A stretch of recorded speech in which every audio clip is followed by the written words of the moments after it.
Hablábamos antes de España y de Italia. Tenemos para repasar, si te parece, la situación. Hicimos unas hermosas placas acá. Esta es la Rambla de Barcelona y eso es un cafecito que se toman en una plaza romana. Sí. Las diferencias son...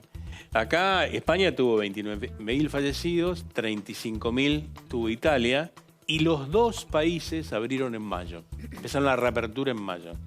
Que tienen un gran problema que lo vamos a tener nosotros. Empezamos las clases, no empezamos las clases, abrimos más, abrimos menos, bailamos, no bailamos, sí, martillamos, no martillamos. Pero España abrió después del pico. Habló después del pico inmediatamente y pasó esto. Fíjate, voy a hacer poco, voy a cansar poco. Fíjate, esto es, subió a España, sí, volvió a hacer el rebrote. Italia subió, volvió a hacer un rebrotito, digamos, algo chiquitito, más chiquito. Estuvo más complicado según el gráfico ahí España, ¿no? España. Hoy tienen internados 750 pacientes e Italia 79 pacientes. Mira esto, España tiene 200 casos cada 100.000 habitantes, Italia 20 casos cada 100.000 habitantes. ¿Cómo lograron? Porque la diferencia es como abismal, sabiendo el panorama de Italia, que fue como uno de los peores países, el panorama estaba tremendo. ¿Cómo logró este número? Controlaron los aeropuertos, la entrada correctamente, utilizaron mejor digamos, los lineamientos que daba el Estado, ¿vieron? Y fíjate, te voy a mostrar un video para que veas diferencia España e Italia, que es lo que me preguntas. Madrid y Cataluña son las comunidades que más casos notifican diariamente, pero también preocupa la situación en otras zonas.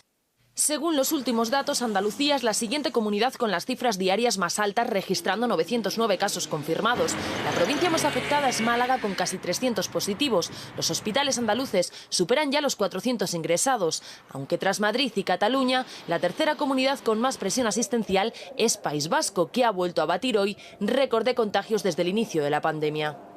También destaca la Comunidad Valenciana con un aumento significativo de casos esta semana, aunque hoy con 612 positivos han registrado casi 80 casos menos que ayer. En Castilla y León también aumentan las cifras. En los últimos datos notificados hay 6 fallecidos, 2 de ellos relacionados con el brote en una residencia de ancianos en Candeleda, en Ávila, que suma ya 102 casos confirmados. Ante el aumento de contagios, las comunidades están implantando nuevas medidas. En La Rioja, el municipio de Alfaro se ha autoconfinado tras registrar 85 positivos. Esta mañana se han realizado PCR masivas. Intentar localizar dónde está el problema para atajarlo. La prueba en sí no es muy agradable, pero bueno, pues es algo que hay que hacer. En el resto de España continúan subiendo los contagios. Las comunidades con datos más positivos siguen siendo Asturias, Extremadura y las ciudades autónomas de Ceuta y Melilla, todas por debajo de los 100 contagios diarios. Mario, vos que me preguntabas, es en todos lados lo mismo. Sí. Todo el mundo está pasando lo mismo. Y fíjate Italia, a ver ahora qué es lo que dicen y lo que está pasando en Italia, ¿no? Tenemos para ver también.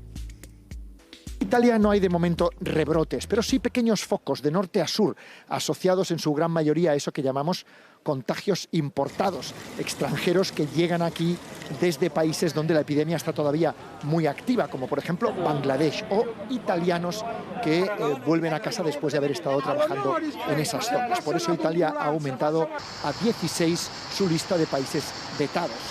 Pero, según los expertos, el sistema de rastreo y aislamiento está funcionando de momento y estos focos no se traducen por ahora en un aumento preocupante de nuevos casos. Según las cifras oficiales, la epidemia en Italia sigue su tendencia descendente, con unos 12.000 enfermos, aunque solo unos 900 están en hospitales y apenas 50 personas en cuidados intensivos. Todos los demás son casos leves que se recuperan en sus domicilios.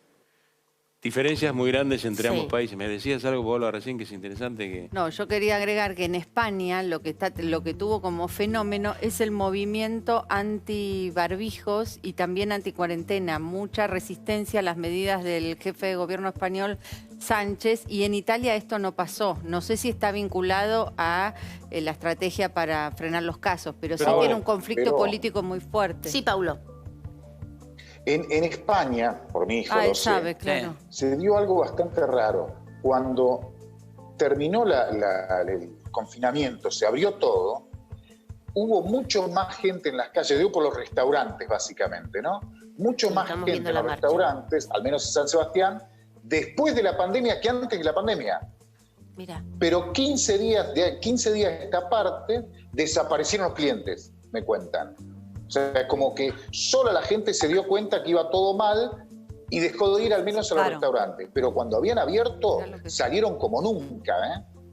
Claro. Igual ninguno va a volver Mirá atrás, lo que son ¿no? las manifestaciones. Estas son las manifestaciones, Ay, como de decía las que hablaba en recién. contra de las mascarillas, Claro. ¿no? Pero ninguno va a cerrar nada, no van a volver atrás, ¿no? No, en Madrid sí. En Madrid han Madrid. cerrado, sí, En hoy España fue sí. noticia. Sí, volvieron, van a Sí, volver. sí, que cerraron algunos bares. Yo lo que digo es, no sé cuál es la correlación que existe entre una manifestación de estas Ese es el características tema y el impacto. y la El propagación impacto. de los contactos. Acá el presidente dijo que después de las 2 manifestaciones se registraron aumento de casos.